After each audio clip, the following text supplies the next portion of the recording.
તો ભારતને અત્યારના ઈરાન અને ઇઝરાયલ સાથે અથવા યુએસ સાથે જે વોર ચાલી રહ્યું છે તેનાથી શું તકલીફ થઈ શકે છે, અથવા ન ફક્ત ભારત પરંતુ ભારતના જે પડોશી દેશો છે તેઓને પણ કેમ હાલાકી પડી શકે છે. આપણે ઘણી ચર્ચા જોઈ હશે, માર્કેટની અપડાઉન મુવમેન્ટ જોઈ હશે, તેલના ભાવ વધવાની વાતો હશે, પરંતુ આજે એ આખું પિક્ચર જે છે તે ક્લિયર કરવાનો અમે પ્રયાસ કરીશું. સૌથી પહેલાં તો આપને બતાવી રહ્યા છીએ કે આપણો ભારત દેશ જે નકશા પ્રમાણે અહીંયા આગળ છે, પરંતુ આ ઈરાન અને જે ઇઝરાયલની વોર ચાલી રહી છે તેની અસર ભારત ઉપર કેમ થઈ રહી છે, કેમ ઇઝરાયલની આ વોરની અસર અથવા તો ઈરાન વચ્ચેનું યુદ્ધ જે છે ખાડી દેશો સાથેનું તેની અસર ભારત ઉપર થઈ રહી છે એ સમજવું જરૂરી છે. કારણ કે સૌથી મોટા તેલ જે ભંડારો છે એ આ અરબ કન્ટ્રીઝ પાસે છે, જેમાં સાઉદી અરેબિયા આવી ગયું, કતર આવી ગયું, યુએ આવી ગયું, ઈરાન ખુદ આવી ગયું, ઈરાક પાસે તેલનો જથ્થો છે, કુવેત આવી ગયું, તેમાં આપણે અહીંયા કુવેત પણ જોવા મળશે, આ કુવેતનો વિસ્તાર છે. હવે આટલો નકશો જે છે તેને આપ સમજો તો આ બધાને કોઈ પણ જો માર્ગ જોતો હોય દુનિયામાં તેલ મોકલવા માટે તો તેમની પાસે, જેમ કે ઈરાક છે,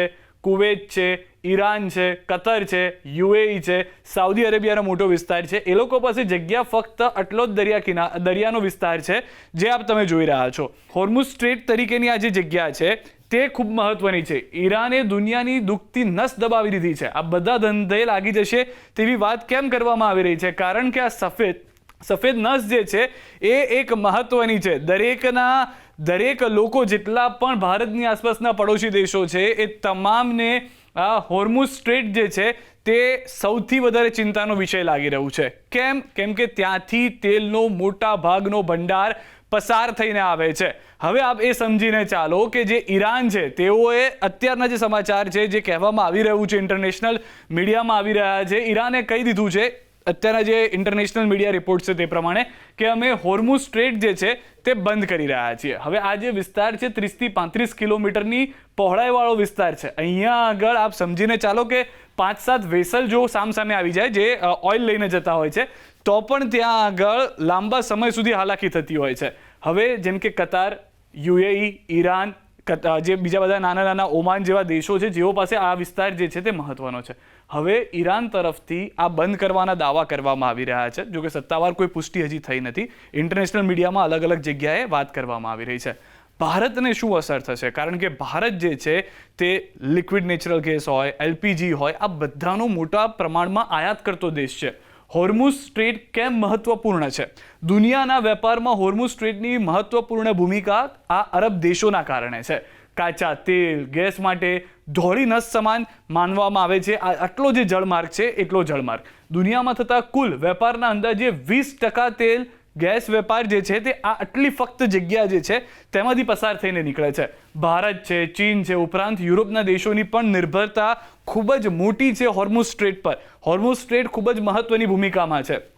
હોર્મુઝ સ્ટ્રેટના રસ્તેથી કાચું તેલ, ગેસ આયાત કરતા મુખ્ય જે દેશો છે તેમાં ચીન છે કે જે 37% જે આ ધંધો કરે છે, ત્યાં આગળ પોતાના જેટલા પણ કાચું તેલ કે ગેસ બાકી કન્ટ્રીઝમાંથી લાવતું હશે ચીન 37% લાવે છે. ભારત ઉપર આવીએ તે પહેલાં બીજા દેશોની વાત કરીએ, જેમ કે દક્ષિણ કોરિયા, તે 12% ત્યાંથી લાવે છે જે પોતાની નિર્યાત જેટલું પણ એમને જરૂર પડે છે તે.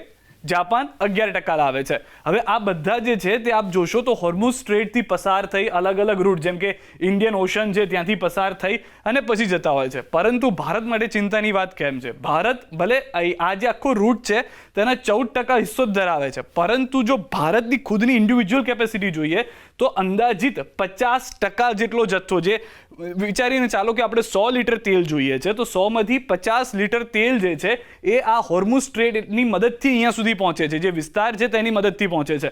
અંદાજિત આંકડો છે જે અમે આપને કીધો છે. તો ભારત ભલે આખા ઓલામાં 14% સાથે તમને થોડું નાનું લાગતું હોય કે ચીન તો 37% છે, ભારત તો 14% છે, એટલી બધી ચિંતા કરવાની જરૂર નથી. પણ જો ભારતની ઇન્ડિવિજ્યુઅલ કેપેસિટી જોઈએ તો 100 લીટર જો દિવસની ખપત છે તો તેમાંથી 50 લીટર તેલ તો અહીંયાથી જ આવી રહ્યું છે તેવો અંદાજિત આંકડો છે.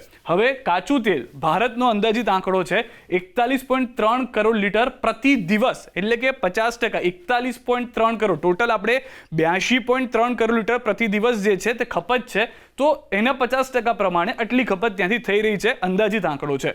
દુનિયાના 318 કરોડ લીટર પ્રતિ દિવસ એટલે કે 20% હિસ્સો જે છે તે હોર્મુઝ સ્ટ્રેટથી પસાર થઈને આવી રહ્યો છે. આજે અંદાજિત આંકડા પ્રમાણે જો એલએનજીની પણ વાત કરીએ તો દુનિયાના 20 થી 22% પરંતુ ભારતનો 60% જેટલો હિસ્સો જે છે તે ત્યાંથી આવી રહ્યો છે. LNG કે જે તમે જોયો હશે કે બહુ બધા ધંધાર્થીઓ માટે મહત્વનું છે, જેમ આપણે મોરબીની સિરામિક્સ જોતા હોય છે ત્યાં તેનો ઉપયોગ થતો આવ્યો છે. LPG કે જે રાંધણ ગેસ છે, જે ભારતના દરેક ઘરને જરૂર છે, LPGનો 85% હિસ્સો અંદાજિત જે છે તે આ રસ્તેથી આવી રહ્યો છે.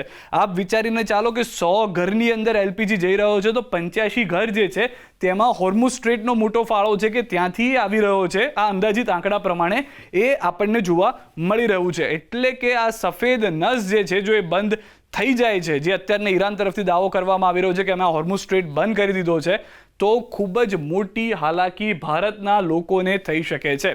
બીજી એક વાત અહીંયા આગળ એ પણ છે કે આપને થશે કે ચલો આ ઈરાક છે, અહીંયા આગળ કુવેત છે કે કતર છે, UAE છે, ઈરાન છે, આ આટલા લોકો માટેનો આટલો રસ્તો છે. પરંતુ બીજો એક ખતરો એ પણ છે કે એક ફાયદો છે કે સાઉદી અરેબિયા પાસે થોડો ઘણો આ વિસ્તાર જે આપ દરિયાની પટ્ટી જોઈ રહ્યા છો તે છે, પરંતુ આપ વિચારીને ચાલો અહીંયા જેટલું ગેપ જોવા મળી રહ્યો છે તે પ્રમાણેનો અંદાજિત જે ગેપ છે એ ખૂબ જ ઓછો છે. જે હોર્મુઝ સ્ટ્રેટ 30 થી 35 કિલોમીટરનો પહોળાઈવાળો વિસ્તાર છે, તો એનાથી પણ ઓછો છે. અહીંયાથી વેસલ એકસાથે પસાર થવું ખૂબ જ અઘરું છે. ત્યાંથી થઈ રહ્યા છે એવું નથી. સાઉદી અરેબિયાએ પોતાની પાઇપલાઇન્સ અહીંયા સુધી રાખી છે કે ત્યાંથી પસાર થઈ શકે, પરંતુ આ રેડ સી પણ છે. હુથીસનો હુમલો તમે જોયું હશે કે આપણે ઘણી બધી ફિલ્મોમાં જોયું હશે કે લૂંટારાઓ આવી જતા હોય છે, તો આ વિસ્તારની અંદર હુથીસના હુમલા બહુ થતા આવે છે. એના કારણે એ જે એટલો દરિયાઈ વિસ્તાર છે તેનો ઉપયોગ કરવો પણ મુશ્કેલ થઈ રહ્યો છે. જો કે ઓમાન અથવા તો UAE ઓમાનની મદદ લે અથવા તો કતર સાઉદી અરેબિયાની મદદ લે, એ રીતે ઘણા બધા વિકલ્પો કરવા પડી રહ્યા છે કે એક પડોશી દેશમાં જાય, ત્યાંથી મદદ લે, પોતાનો દરિયો બદલે.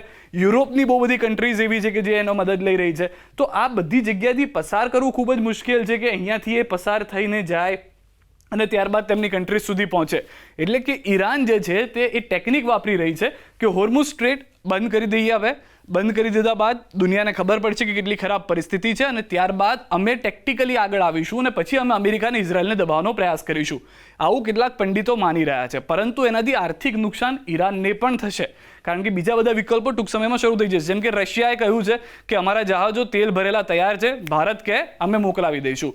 આવી વાત ચાલી રહી છે કે રશિયા તરફથી પણ એ દાવો કરવામાં આવ્યો છે કે જે ભારતે ખપત થોડી ઓછી કરી છે, એ ખપત જો ભારત વધારે છે તો અમે પહોંચાડવા માટે તૈયાર છીએ. અને એવું માનવા ભૌગોલિક દ્રષ્ટિએ આપ જુઓ તો ચીનની થોડી ઉપર આવેલું છે, પરંતુ ત્યાં પણ દરિયાઈ માર્ગની તો થોડી ઘણી જરૂર પડશે કે જેથી તેલ છે કે LNG કે LPG જે પણ આપણે રશિયા પાસેથી લઈએ છીએ તે પહોંચાડવામાં પણ ભારતને જરૂર તો પડશે જ ત્યાં માટે.